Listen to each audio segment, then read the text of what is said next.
to discuss the Good Neighbor Program. Last week we had a meeting with the Idaho Department of Lands. We had a meeting with the Forest Service, and we have a Good Neighbor stewardship that they want us to sign an agreement between Idaho Department of Lands.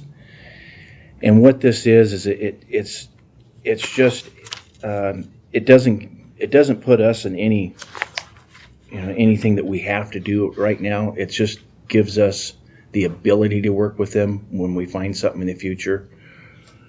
What it does is it'll open up opportunities for our roads department, possibly funding. If the state or the Forest Service is doing a project within a boundary where one of our roads are, we could get some maintenance off the road. Same way with fire mitigation, we can do that, and same way with weeds.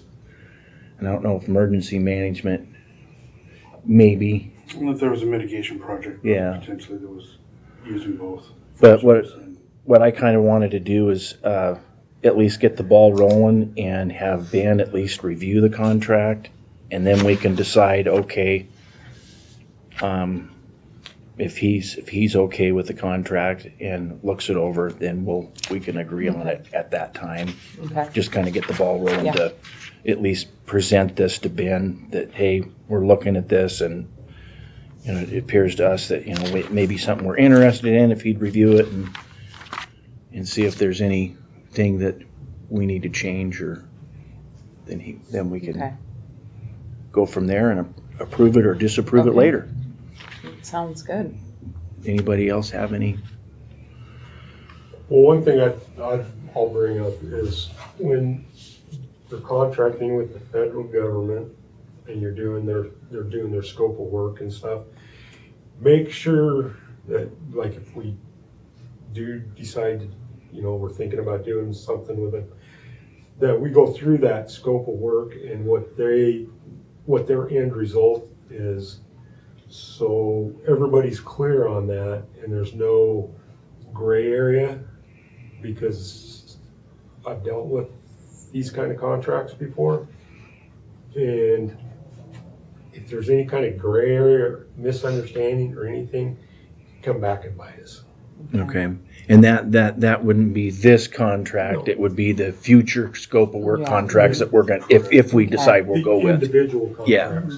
So maybe we can have, kind of keep you in the loop on those and guide us through the first so many, if we have projects come up, kind of give us a guidance so that gets us familiar with how that works and where to look. And would that be all right, just to kind of get us started? As long as it's not a bunch of legalese, whatever you want to call Yeah. it, where it's not printed in English. I have a hard time understanding that stuff. But We'll most likely bring that to Ben first.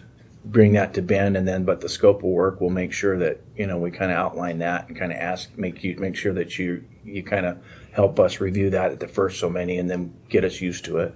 the reason I say that is because they've done this with, well, not so much with under this authority, but with other contractors and other contracts, and they weren't real clear on what their end result, what they wanted at the end. And so some of these contractors went without getting paid until they fixed what was wrong with the contracts. Okay. So like the finishing product Right. wasn't very clear. And it wasn't explained in the contract. That's what they wanted. So Okay. So just All be right. clear and verbalize it in greater detail as far as expectations. Okay. just so if like Jessica takes on a project, she knows what it's going to be. She can tell the guys, and then she can. I mean, if it's not like that, then she can go out and fix it instead of waiting until the end and the Forest Service saying, "Oh, we're not going to pay you until you fix that." Okay. Do they do walkthroughs? with project walkthroughs Depending on the with nature of the them? project, yeah. There's a contract inspector that inspects, a couple times a week. So he should be. Like a pre-construction or a pre-walkthrough? Do they do There those? is usually, sometimes there's not, but usually there's a contract inspector that's out there 2 or 3 times a day Mhm. looking at the work and how much work they're getting done. And he should be able to pass that on to Jessica, saying, hey, you missed this and this, and then we gotta clean that up. Mhm. That way the guys aren't down the road 10 miles and have to come back and Right. redo some stuff. Okay. Okay. And I did look through this agreement, Mhm. Sydney sent it out so Yeah. we could all have a brief look at it first. And it looked like they did have some language in there talking about, the ability to have, pre-con meetings and Mm-hmm. things like that. And I think, as a county, we should almost insist, even if it's a smaller project, on just having that formal pre-con meeting. And Mm-hmm. I think that's when you can iron out a lot of the bugs and just make sure, it talks about somebody from the county, they're the project manager of it. Mhm. And so that's something that's good to have Bill's input on past experiences. So, we know that if we are feeling like we're unclear about something, that we can insist on having somebody from, their agency come through. I think the biggest thing is that we're all, eyes open going into these individual projects, and we manage them closely, and we just make sure to communicate, Mm-hmm. with whoever on the other side that we need to. But I think as far as this agreement, I didn't see anything in this MOA that would be concerning. I think it Yeah. leaves, some openings. I saw, the notes that they had sent with them, that they Mhm. left the language a little more broad, so Mhm. it leaves a little more flexibility, which Yeah. I appreciate. Yeah. Mhm. Yeah, that's what they intended that way, so that kind of get our feet wet, and Mhm. so it doesn't kind of force us into anything. It just, Sure. and if we didn't find a project or didn't, feel like we can do anything, we can just leave it, and it's no harm, no foul. So, Mhm. so what would you think about it on the weed side of it? Just I think it's doable. okay, good. I think. I think it's a great opportunity to utilize their projects for us to, and we've done that in the past. Mhm. We've done brush clearing, and we've done Mhm. different components when they're doing, Mhm. to help them maintenance their roads, and stuff. So, and that's always been a pretty good relationship to Mhm. keep our guys working and get paid for it. And open up another pot of money for Opens us up- to be able to Opens up use. the legal Absolutely. side of it to be able to then take the next step, which is individual projects. And if we don't like the project or don't think we can handle it, Yep. we simply say no, or we modify it to fit what we can do. Or we can also outsource. We can also Absolutely. can, If and we've we got talked about somebody that. that can We run and do it for us and subcontract Yeah, basically, subcontract then it out. it's a way Yeah. for us to get their stuff done. Yeah. They've recognized that it's a win-win-win for everybody. Yeah. It helps the smaller local areas Yeah. get an opportunity to make some money and do some work. okay. All right. Any public comment?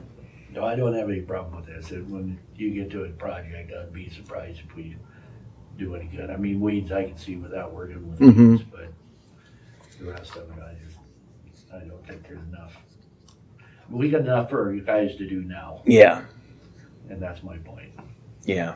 I think if it was on if we can wrap it, I just wish they could wrap it into some of our bigger roads like highways. I know they can't, but Mhm. that would be, I know. But you never know. The thing is Well, they're and there- hauling down our roads and There they're are even using some our outlying roads. projects, I've been in some talks with Forest Service, for example, Cooper Pass Road, Mhm. Burke. That is, a Yeah. length of roadway that is extremely subpar. It Mhm. is in horrific shape. It is, I can't say enough about how poor the condition of the road is. Some of that is our jurisdiction, and then some of that is Forest Service jurisdiction with how the easements are written. So Forest Service was wanting to put about $100,000 worth of money into their section of road, but there would be no assistance for our section of Mhm. road. Something like this might pop up an opportunity for that to happen, their section of road would be contracted out, and maybe through something like this, we could pair a project like this with that project and be able to contract out the work on that road. It would be burdensome for us to do it ourselves due to the condition, and we would have to bring in a contractor. Yeah, for that'll that. be So- interesting to So see. there are some different things that I'm sort of forward thinking about that, unfortunately aren't our major highways, but are Yeah. roadways that we are responsible for upkeep on that we haven't been able to do. Yeah. And we know we have fire mitigation stuff that we're already going to be working on closely with the Forest Service. So, yeah, it's going to be interesting. We'll just have to see how it works. All right. Thank you. Thank you. And nothing further? Nope. Nope. All right. Meeting adjourned. We'll get this to Ben.